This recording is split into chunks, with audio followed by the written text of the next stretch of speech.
Commander Brook runs the Roanoke County Criminal Justice Academy.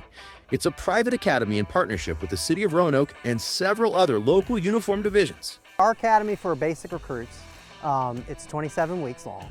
We are literally preparing the recruits mentally and physically for the road once they graduate the academy.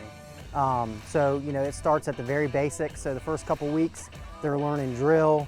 We're doing a lot of PT to make sure their physical fitness is up to standard, and we work towards that to kind of get a base level. They get to meet the honor guard who inspect them to make sure they are looking presentable, making sure they look respectful, and making sure their uniforms are pressed and everything's taken care of on that, and making sure their boots are polished, and that all comes along with the appearance. So when they're on the road, that should translate to them when they're out in public. The beginning of the academy starts off with the basic stuff like basic law and a lot of classroom material, and then it gradually builds up to where you're doing practicals out in the field and the fun stuff per se as it goes along.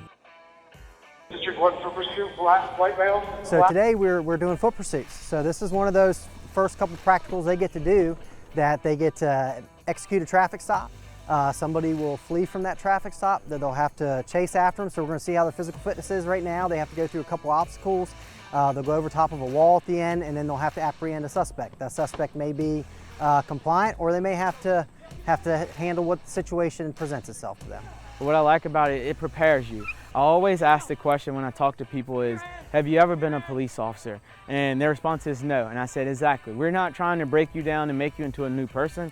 Our job is to build you up to be a police officer because we know what it takes to be a police officer.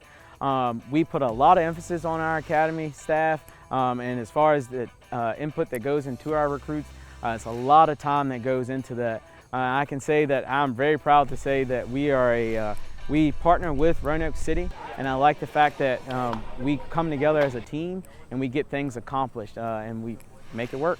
The academy typically holds 2 sessions per year, with instructors ensuring objectives are met through weekly tests. Following the Virginia Department of Criminal Justice Services training standards, recruits must pass a final exam with a score of 70% or higher. This is definitely a shock to your system if you've not been a part of a military background or anything like that. It's very strict, whether it's your uniform, whether it's your diet, physical fitness, mentally, physically. You're going to have a little bit of yelling going on. A lot of things are going at you at once, but that's what it's like on the road at times. So we're preparing you for that. To get prepared, truly work on the basic stuff. So make sure you're running, get your cardio up, push-ups, pull-ups, sit-ups, stuff like that.